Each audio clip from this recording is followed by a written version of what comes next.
Hi, I'm Emily Foster, a 32-year-old executive, and let me tell you, life has been one wild ride. It all started 2 years ago when my husband Jack and I decided we were ready to start a family. We thought it would be simple, but boy, were we wrong. Month after month, nothing happened. We tried everything, tracking ovulation, changing diets, even taking these strange herbs my friends swore by. But still nothing. Then finally, one day we got lucky. I'll never forget it. 2 little pink lines on that pregnancy test. We were over the moon.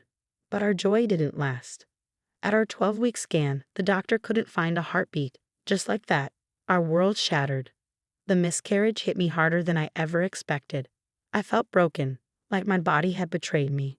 Jack was supportive, but I could see the pain in his eyes too. We were both lost, trying to pick up the pieces. And then my mother-in-law, Linda, decided it was the perfect time for a big birthday bash. Talk about terrible timing. But she insisted, claiming it would lift everyone's spirits. Yeah, right. So there we were, getting ready for this family dinner. I stood in front of the mirror, trying to convince myself I could get through it. You can do this, Emily, I repeated. It's just dinner. How bad could it be? Little did I know, it was about to be a total disaster. As we drove to Linda's, Jack squeezed my hand. You okay, babe? He asked, his voice gentle. I forced a smile. Yeah, I'm fine. Just, you know. He nodded. I know, we'll get through this together. When we arrived, Linda greeted us with her usual enthusiasm. Oh, darlings. So glad you could make it, she said, wrapping me in a tight hug. How are you holding up, dear? I'm okay, I lied, plastering on a smile that didn't quite reach my eyes. That's when I saw him, Tom, Jack's brother. He was already 3 sheets to the wind, sprawled on a couch with a glass of whiskey in hand. Great, just what we needed. Well, Tom slurred, if it isn't the happy couple. How's life treating you too? I bit my tongue, forcing myself to stay calm. It was going to be a long night. As we sat down for dinner, the tension was thick in the air. Linda kept throwing me worried glances, while Jack's dad, George, was determined to keep his attention solely on his plate. So, Emily, Tom started again, his words thick with alcohol. When are you two going to give Mom and Dad some grandkids? Tick-tock. It felt like a punch to the gut. I forced myself to breathe, trying not to let the tears well up. Jack's hand tightened on my knee under the table. Tom, that's enough, Linda warned, her voice tight. But Tom wasn't done. I'm just asking. It's not like it's a secret. You've been trying. Maybe you're just not doing it right, huh? The tears I'd been holding back threatened to spill. This was exactly what I feared. Jack's face went red with anger, his grip on my knee tightening even more. Tom, seriously. Shut up, Jack growled. But Tom just laughed. Oh, come on, it's just a joke. Lighten up, you two. I couldn't take it anymore. I stood up abruptly, the screech of my chair against the floor cutting through the tension.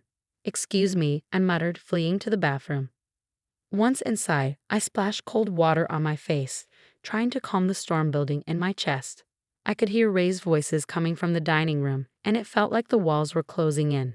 How was I going to survive the rest of this nightmare? I took a deep breath and forced myself to step back into the lion's den. The second I entered, every pair of eyes turned toward me. I pasted a smile on my face and sat back down. Everything okay, dear? Linda asked, her voice dripping with concern. Just peachy, I replied flatly. Tom snorted from across the table. Yeah, I'm sure. Hey, Emily, he slurred, his grin smug. How's that big jacketing job of yours going? Still pushing pencils and playing with pretty pictures. I gritted my teeth. It's going great, Tom. We just landed a major account last week. Oh wow, he drawled. I'm sure that's real fulfilling. Tell me, does it make up for not having a real family? Jack's hand slammed down onto the table with a force that made the plates rattle. That's enough, Tom. But Tom was on a roll. What? I'm just saying what everyone's thinking. When are you two gonna stop playing house and start taking on some real responsibilities? I could feel my face burning, my pulse racing. Our life choices are none of your business, Tom. Oh, touchy subject, huh? He leaned in, his breath heavy with whiskey. Having trouble in that department? You know, stress can really mess with fertility.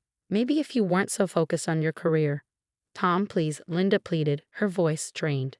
This isn't appropriate dinner conversation. But Tom wasn't listening. I'm just trying to help. You two want kids, right? Or is this one of those career women don't need babies things? He looked at me with a sickening smirk. Maybe it's for the best. I mean, if you can't even carry a baby to term, maybe it's nature's way of saying you shouldn't be a mother.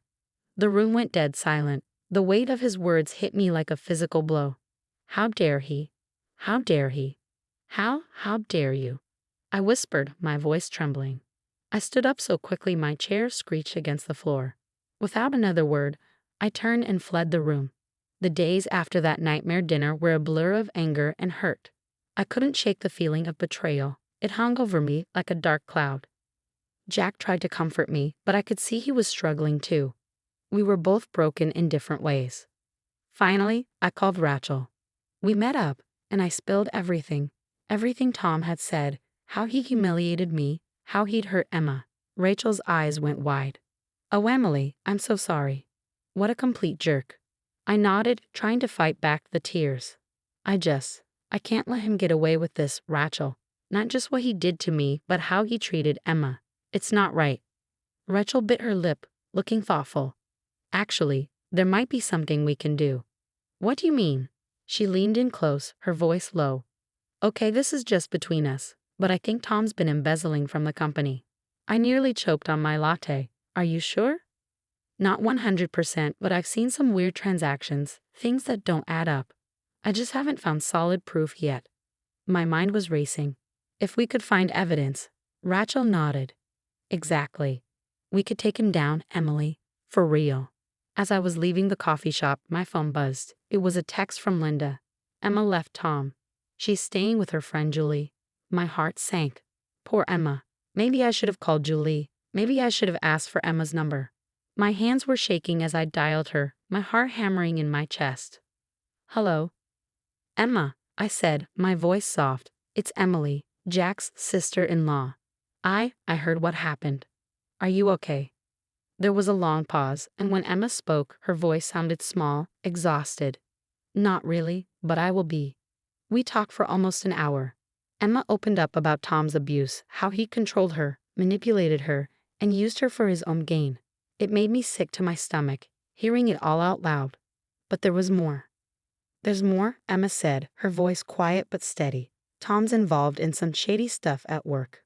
I don't know all the details, but I've overheard things, dealings that didn't sound legal. My heart started to race. This could be it. Emma, I know this is a lot to ask, but would you be willing to help us stop Tom? Another pause. Yes, she said, her voice firm. I'm done being afraid of him. In the weeks that followed, the three of us, Rachel, Emma, and I, became a well-oiled machine. Rachel dove into the company's financials, uncovering discrepancies and unexplained transfers. Emma provided dates, names, anything she could remember from Tom's shady dealings. And me? I documented everything, piecing it all together like an ugly, twisted puzzle. One night, Rachel leaned over her laptop, pointing to the screen. Look at this, she said. These transfers. They're going to offshore accounts. And look at the dates. I gasped. The dates lined up perfectly with Tom's lavish vacations, his new car, his expensive clothes. Emma nodded, her face tight. He always said it was from bonuses or smart investments. I should have known better. As we dug deeper, a pattern emerged. Tom wasn't just stealing to fund his flashy lifestyle. He had a gambling problem. A big one. He was using company funds to cover his losses, sinking deeper and deeper into the hole. This is it, I said, looking at the mountain of evidence we collected. This is how we take him down. Rachel squeezed my hand. Are you sure about this, Emily? Once we do this, there's no going back. I thought about that nightmare dinner, about all the pain Tom had caused. Not just to me, but to Emma, to the company, to everyone around him. I was sure. I'm sure. It's time Tom faces the consequences of his actions. We triple-checked everything before sending the evidence to the company's board and tipping off a journalist friend of Rachel's. A week later, we were at another family gathering, this time for Grandma Elizabeth's birthday. The tension in the room was thick enough to cut with a knife. Tom showed up late, looking like he hadn't slept in days. Jack and I were talking when he pulled him aside, his voice urgent. Jack, bro, can I talk to you for a sec? Jack glanced at me before nodding. Sure, what's up? Tom pulled him aside, but not far enough. I could hear every word. "I'm in a bit of a jam, man," Tom said, his voice low and almost desperate. "Just temporary, you know. But I was wondering if I could borrow some cash, just to tide me over." Jack hesitated. "How much are we talking?" 20 grand. 30 tops. I'll pay you back, I swear." I stood up, my voice calm but firm. "No, Tom. We're not lending you money." Tom's face darkened and he shot me a glare. "This isn't your business, Emily." "Actually, it is," I said, holding my ground. "Jack and I are a team, and the answer is no." Just then, the doorbell rang. Linda went to answer it, and I heard her gasp. 2 police officers stepped into the room. "Thomas Foster," one of them called. Tom's face went pale. "Yeah, that's me. What's this about?" "You're under arrest for embezzlement and fraud," the officer said. "You have the right to remain silent." As they led Tom away, one of the officers explained that an anonymous tip had led to a company investigation, uncovering extensive evidence of Tom's crimes. In the aftermath, the family was reeling. Linda approached me, tears in her eyes. "Emily, I'm so sorry. I should have stood up to Tom long ago. Can you ever forgive me?" I hugged her tightly. "There's nothing to forgive." We were all under his spell. George came over, his voice gruff with emotion. "You did good, kid. Real good. I'm proud of you." And Grandma Elizabeth? She just gave me a wink and a knowing smile. I had a feeling she'd seen through Tom long before any of us. A month later, I sat in a doctor's office, clutching Jack's hand. The sound of a strong, steady heartbeat filled the room. "Congratulations," the doctor said with a smile. "Your baby looks perfect." As we left the clinic, I couldn't stop smiling. "Can you believe it, Jack? We're really doing this." He kissed me softly. "I can. You're the strongest person I know. Emily, this kid is lucky to have you as a mom." Now here's my question for you. If you were in Emily's shoes, would you have exposed Tom's crimes, knowing it could tear your family apart? Or would you have kept quiet to maintain family peace? Share your thoughts in the comments below.